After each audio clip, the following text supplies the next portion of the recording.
So if 9/11 was really an inside job, then who are the people inside that did it? Well, we can start by looking at some of the people inside the buildings that were targeted and destroyed on 9/11. In the impact zone of the North Tower was a company called Marsh & McLennan, which at the time was the world's largest insurance brokerage company. One of Marsh's executives was a guy named L. Paul Bremer, who was also the chairman of the Congressional National Commission on Terrorism from 1999 to 2000, and the U.S. ambassador at large for counterterrorism from 1986 to 1989. Instead of going to work on the day of 9/11 and dying inside the towers with hundreds of his employees, Bremer decided to go on MSNBC and tell the world that Osama bin Laden was behind the attacks and possibly Iraq and Iran, and then he demanded the most severe military response we can come up with. L. Paul Bremer was called away from Marsh in 2003 to become the Iraq occupation governor, a role he has been widely criticized for. So Bremer not only worked inside the buildings, but had offices directly in the impact zone of the South Tower where Flight 175 would hit. He missed work on 9/11 to give us the official story on national television, and went on to be the Iraq occupation governor. You really can't get more connected to 9/11 than that. Oh wait, you can, sorry. I forgot to mention that Bremer was also the former manager for Kissinger Associates. He was a member of the board for Akzo Nobel, the parent of International Paint Company, which produced a fireproofing application for skyscrapers called Interchar. Bremer was also on the International Advisory Board for the Japanese mining and machinery company Komatsu, which at the time had been involved in a joint venture agreement with Dresser Industries, the oil services intelligence front where Prescott Bush Sr. and George H.W. Bush got their start with Neil Mallon. Anyway, the Komatsu Dresser mining division operated from 1988 to 1997, and in July 1996 it patented a nanothermite demolition device that could, quote, demolish a concrete structure at high efficiency while preventing a secondary problem due to noise, flying chips and dust, and the like. As many of you know, residues of thermite, a highly energetic chemical mixture, have been confirmed in samples of World Trade Center dust, and the use of thermite at the World Trade Center was also revealed by environmental data. See the description for more links and sources. But wait a minute. It would have taken tons of this stuff. How could they get it inside the buildings and put it into place without anyone finding out? This would have taken hundreds of people. Someone would have talked by now. It just doesn't make any sense.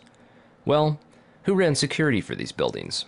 Marvin Bush's company Securacom Stratesec did, up until 1998 when that role was handed off to Kroll Associates. Yet Stratesec still retained security contracts that didn't expire until the day of 9/11. Both these companies have a suspicious cast of characters working for them. Bush's cousin, Wirt Dexter Walker III, was the CEO of Stratesec with a long history as a manager for CIA front companies, such as Glor Forgan.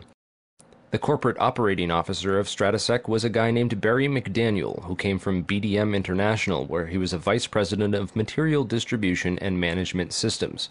He also had a history of involvement with black projects. Securacom Stratesec also ran security at Dulles International Airport, where Flight 77 into the Pentagon was hijacked out of, and also had contracts with United Airlines. They also ran security at Los Alamos National Laboratories during the time period that nanothermite was first being developed there. Then there's Kroll Associates, also known as the CIA of Wall Street. Kroll's managing director was a guy named Jerome Hauer, who, like L. Paul Bremer, survived the 9/11 attacks by going on national television to give us the first accounts of the official story. Before anyone knew it was happening, these guys apparently had it all figured out. In addition to being managing director for Kroll, Jerome Hauer was the national security advisor with the National Institute of Health, which managed the government response to the anthrax attacks shortly after 9/11.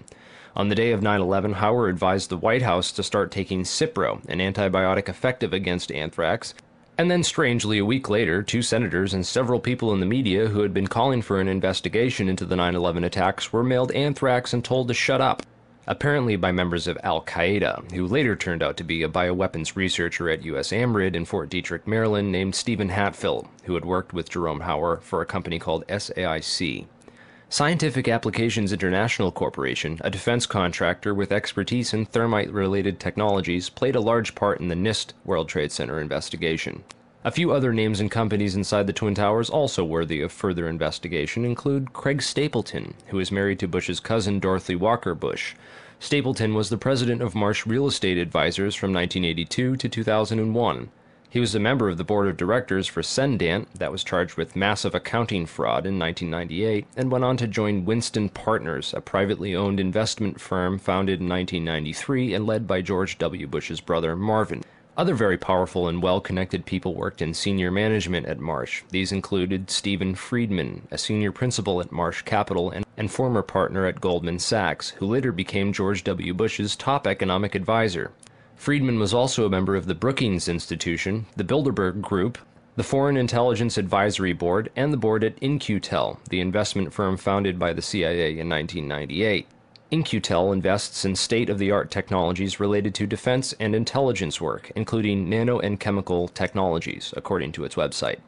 In another interesting coincidence, Friedman belonged through Cornell University to a secret society called Quill and Dagger, the membership of which includes Paul Wolfowitz, Sandy Berger, and Stephen Hadley. Wolfowitz, the neocon Deputy Secretary of Defense in the Bush administration, was the author in 1992 of the Wolfowitz Doctrine of preemptive warfare. He also made comments about a surprise-like Pearl Harbor months before 9/11 and met with Pakistani ISI General Mahmoud Ahmed in the week before 9/11. Berger, the national security advisor to President Clinton, was later caught stealing documents from the 9/11 Commission investigation. Berger was also the boss of White House counterterrorism czar Richard Clarke, and together with Hadley, who was Condoleezza Rice's deputy, was responsible for delaying or obstructing Clarke's plans to stop al-Qaeda in January of 2001. Jeffrey Greenberg resigned from Marsh & McLennan after being accused of serious financial crimes. The first plane of 9/11 flew directly into his company's secure computer room in the North Tower. Jeffrey Greenberg is a member of the Brookings Institution and the Trilateral Commission. Jeffrey Greenberg rose quickly through management at Marsh, having come there directly from AIG in 1995, and then becoming CEO just 4 years later. At Brookings, Greenberg hobnobbed with Lee Hamilton, co-chair of the 9/11 Commission. There's also Jim Pierce, another Bush cousin, who was managing director of Aon Corporation, who, according to the NIST report, modified unknown sections of Floor 83 in the South Tower in 1997. Jim Pierce had arranged a meeting on the 105th floor of the South Tower for that morning. Pierce survived that day, despite the fact that 12 people came to the meeting in the South Tower and 11 of them died. The location of the meeting had been changed the night before to the Millennium Hotel, where Pierce watched the South Tower as it was hit by the aircraft. Apparently, the meeting attendees were not all notified of the change in location. Another interesting character is Joseph Kasputis, of Baseline Financial Service, which occupied the impact zone of the South Tower on floors 77 and 78, where United Airlines 175 impacted. Kasputis has a history of being well connected to the highest levels of government, as well as to the defense and intelligence industries. Kasputis worked from 1972 to 1977 for the U.S. Department of Commerce and Defense. He was also the deputy director of Nixon's White House task force that dealt with the Arab oil embargo of 1973, and was instrumental in the creation of the Department of Energy. Kasputis went on to run a large corporation called Primark that had offices in both towers on 9/11. One of the subsidiaries of Primark, the Analytical Sciences Corporation, TASC, worked with so-called black or top-secret programs. TASC also worked closely with the National Institute of Standards and Technology. Kasputis was also a member of the Logistics Management Institute, LMI, whose members included Paul Kaminsky of In-Q-Tel and General Dynamics, Charles DiBona of Halliburton, Skull and Bones member Joseph Samuel Nye, and Michael Daniels of Scientific Applications International Corporation. LMI's self-proclaimed role is advancing the science of government. Kasputis' connections to the DOE from 1977 through at least 1997 are interesting, considering that the DOE was developing thermite ignition devices as early as 1983. Joseph Kasputis went on to become the CEO of Baseline Financial Services, which was directly in the impact zone on the 78th floor of the South Tower. According to NIST, Kasputis' Baseline Financial modified the southeast corner of Floor 78 in 1999, exactly where the aircraft hit on 9/11. Floors 77 and 78 were upgraded for fireproofing in June and April of 1998, respectively. Another company of interest on Floor 91, just above the impact zone for the South Tower, was Washington Group International. This company was known primarily as a construction and mining firm, and it had just acquired Raytheon Engineers in July of 2000. In 1996, Washington took over Morrison Knudsen, an engineering and construction firm that had a history of working on large-scale projects around the world, including in China, Iran, Afghanistan, and Saudi Arabia. The Army Corps of Engineers hired Morrison Knudsen to demolish over 200 buildings in 1995. One of the DOE facilities for which Washington was responsible well before 9/11 was the Savannah River site near Aiken, South Carolina. In February of 1997, Lawrence Livermore National Labs and the Savannah River site signed an agreement of cooperation to share technology. Savannah went on to add developing sol gel technology for fuels and other applications to its portfolio. Sol gel technology is utilized by Lawrence Livermore National Laboratories for making nanothermites. In another coincidence, Savannah River Technology staff participated in the search and rescue operations at Ground Zero by providing unique tools. Just before 9/11, Washington was going through a tough time financially and sought Chapter 11 bankruptcy protection. Securities and Exchange Commission documents show that Washington made court-ordered pre-petition payments as part of these proceedings to a number of companies, including Komatsu. Washington also made payments to Greenhorn and Omara, whose employee Teresa McAllister was a lead author of the FEMA and NIST reports on the World Trade Center disaster, and to Sumitomo Bank, which was closely allied with Komatsu. Building 7 was a 47-story federal office building in the World Trade Center site, which collapsed at 5:20 p.m. on the afternoon of 9/11. This building was home to the CIA, in fact the largest CIA headquarters outside of Langley, Virginia. It also housed offices for the Secret Service and the Securities and Exchange Commission. One of the most interesting tenants, however, was then Mayor Giuliani's Office of Emergency Management and its Emergency Command Center on the 23rd floor. This floor received $15 million worth of renovations, including independent and secure air and water supplies, and bullet and bomb-resistant windows designed to withstand 200-mile-per-hour winds. Mayor Giuliani was a former U.S. prosecutor for the South District of New York from 1983 to 1989, who was in charge of investigating the terrorist financing Bank of Credit and Commerce International.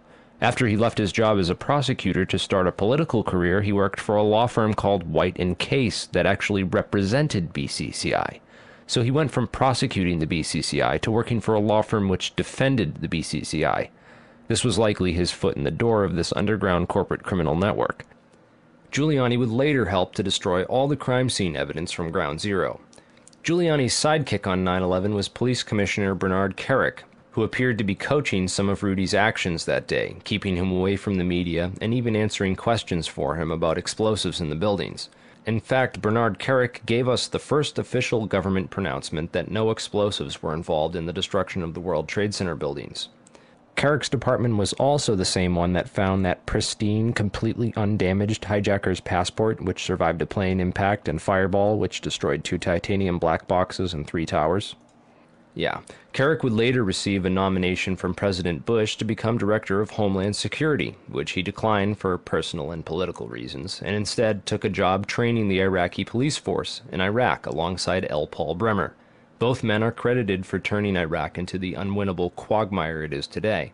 In February of 2010, Kerik was sentenced to 4 years in federal prison for conspiracy and fraud charges, unrelated to the crimes of 9/11, unfortunately, but it still goes to show you what kind of person he is. Definitely the kind of person you'd want inside the New York City police force during a staged event like 9/11.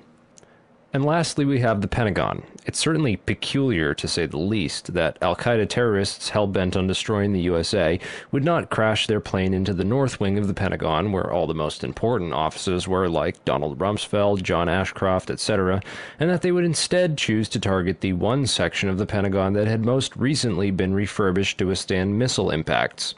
It's also interesting to note that the company which completed the $258 million refurbishment to Wedge 1 of the Pentagon was also hired as a contractor to clean up Ground Zero in New York City. Wedge 1 also coincidentally housed the Pentagon's Budget Analyst Office, where DoD staffers were working on the mystery of the $2.3 trillion that was reported missing by Defense Secretary Donald Rumsfeld in a press conference the day before 9/11. The Pentagon's comptroller in charge of that money at the time was an interesting fellow named Dov Zakheim, a member of the Council on Foreign Relations, the International Institute for Strategic Studies, and a contributor to the neocon think tank Project for the New American Century. Zakheim helped write the PNAC document Rebuilding America's Defenses, in which he is credited for the line which states, Further, the process of transformation, even if it brings revolutionary change, is likely to be a long one, absent some catastrophic and catalyzing event, like a new Pearl Harbor. Several members of the Bush administration, including President Bush himself, would later refer to 9/11 as a new Pearl Harbor. If anything, the individuals and organizations outlined in this video are at least as suspicious as the 19 hijackers themselves. They have nothing on us. Why don't you? Book 'em, Dano.